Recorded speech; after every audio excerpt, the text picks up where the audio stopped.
When I first started my home theater journey, I started with a hodgepodge setup of various entry-level Polk speakers from different tiers with 3 iterations of Onkyo receivers and a couple of Shure subwoofers for the bass. If you want to watch my home theater journey video, I'll drop a link in this video's description. Fast forward 10 plus years and I have, in my opinion, an in-game system consisting of a complete Arendal speaker setup. Which is crazy because up until a few years ago, I had never even heard of Arendal.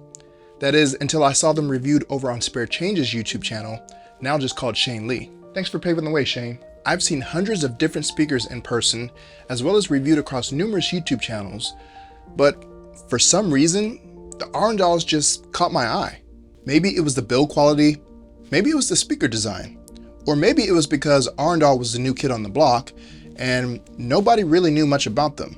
And at the time, I was just starting my YouTube channel and was looking for some speakers to review, as well as audition for my next speaker upgrade. I knew this time around I wanted something more high-end, and I didn't want to go with your standard box company, and I wanted all my speakers to be from the same brand and preferably from the same tier. So I reached out to Arendal with barely any subscribers and asked if I could review some of their speakers. And short story, that didn't happen. So I decided to just buy one speaker from Arendal, the center channel, to audition to see if I liked the way it sounded and how good it would perform in my theater. And Arendal has a really great return policy, so if I didn't like it, I could just return it. But if I did like it, then my plan was to slowly upgrade all my speakers to Arendal. Well, you know the story, and the rest is history. But trying to integrate a high-end speaker into a hodgepodge setup is not easy and definitely not recommended. But as it turns out, I ended up noticing right away how much of an improvement the 1723 Center S speaker was over my previous center channel. There was more detail, the sound was cleaner, the highs weren't harsh like my previous center channel, the low end was tighter and super punchy, vocals were clean. In fact, they were so clean it sounded as if the person talking was in my room. The dynamic range was phenomenal and the build quality was just top notch. I was hearing things that I had never heard before in movies that I've watched hundreds of times. So immediately I was sold. Fast forward to present day, and all of my speakers, with the exception of the subs, are Arendal 1723 and 1961 speakers. For my LCR, I have the 1723S THX monitors. The left and right speakers are in a vertical configuration, while the center is in a horizontal configuration, but it's the same exact speaker as the left and right. Same MTM configuration, same drivers, same materials, so everything is timbre matched for a cohesive front soundstage. The 1723S monitors have a dimension of 22 inches in height, by 9.5 inches wide, by 12.5 inches deep, and weigh 41 pounds. On the front of the speaker, you have 2 6.5-inch woofers and one 28mm tweeter inside of a waveguide in an MTM configuration. So I've explained this before, but an MTM configuration means that you have a mid-range driver, a tweeter, and another mid-range driver. An MTM configuration offers an advantage of higher sensitivity by using 2 mid-woofers if they are wired in parallel. Spreading the load over 2 woofers also improves distortion over a single mid-woofer if you want or need higher SPL. When speakers that utilize the MTM configuration are vertically oriented, they do a great job of reducing horizontal lobing between the tweeter and mid-range drivers, thus producing a very smooth response. They can also produce more dynamic output than a conventional two-way design, since they have 2 mid-bass drivers handling the bandwidth instead of 1. On the back of the 1723S monitors, you have 2 sets of high-end biting posts and 2 ports that can be plugged for a sealed configuration, or they can be removed for a ported configuration, extending the bass response. Frequency response sealed is 66 Hz to 20 kHz. Frequency response with 1 port open is 59 Hz to 20 kHz, and 2 ports open is 46 Hz to 20 kHz. The 1723 monitors have a 4 ohm impedance and have a sensitivity of 88 decibels. For surrounds, I'm using the 1961 monitors.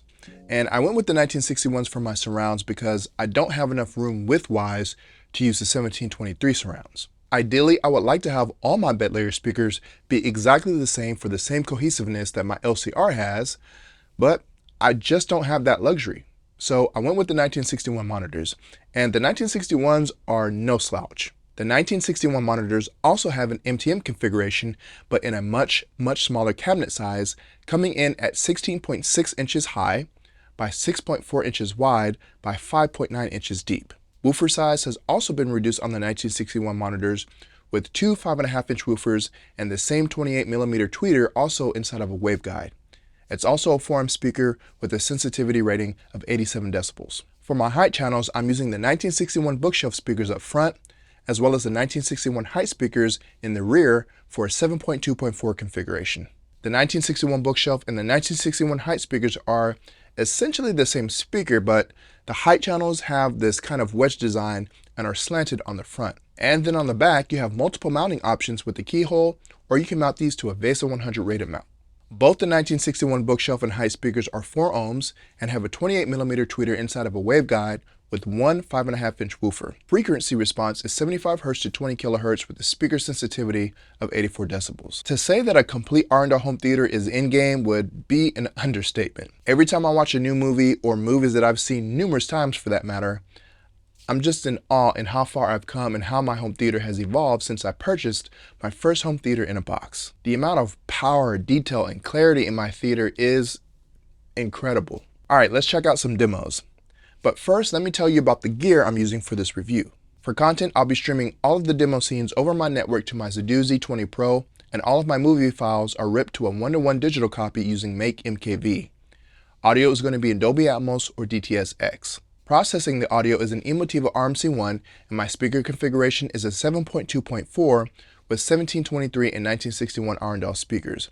I'm using an M&K X15 Plus and an SVS PB4000 for subs, and the speakers are crossed over at 80 Hz. If you're enjoying this video, do me a favor and subscribe, and for behind the scenes content, check out my Patreon page. The first movie demo I'm going to watch is probably the most demanding with a ton of dynamic range. I'm talking about the race scene from Ready Player One. First to the key. First to the egg.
Next up is one of the best movies to come out of the pandemic, Godzilla vs. Kong. This movie has a ton of deep bass notes and has some of the best atmospherics you'll find on Ultra HD Blu-ray.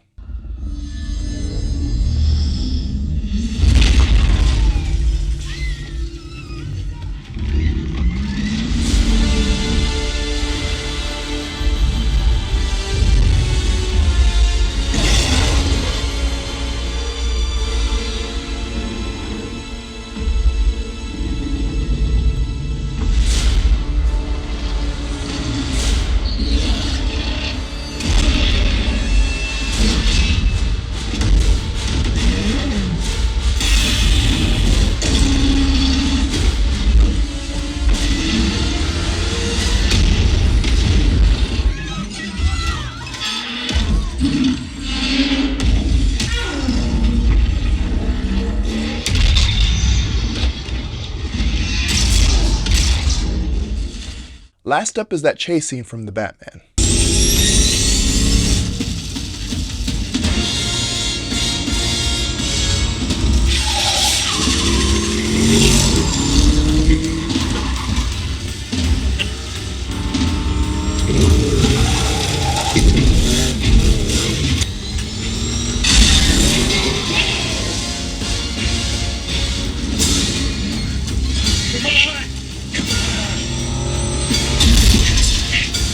This guy's crazy!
What I noticed about having a complete Arendal system versus some of the other hodgepodge setups I've had is everything is cohesive now.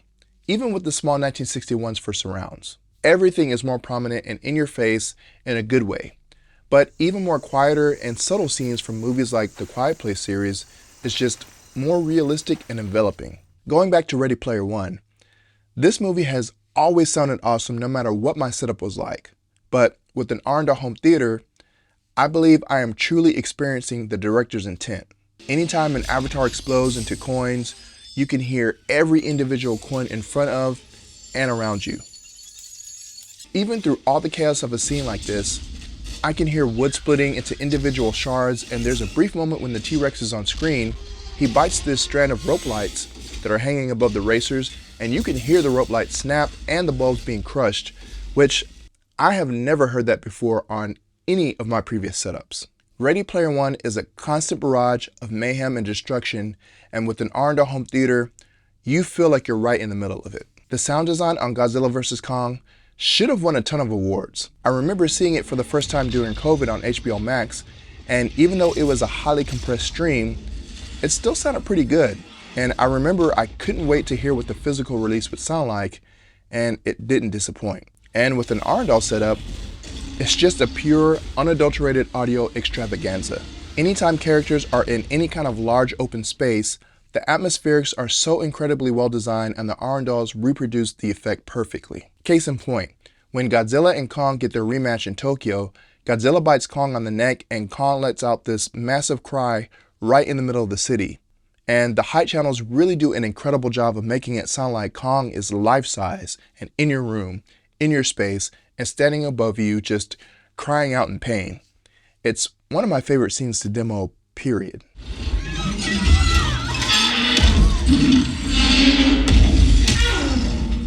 Now I know the Batman might not be considered reference material, but the chase scene does have some impressive low-end rumble when the Batmobile first starts up.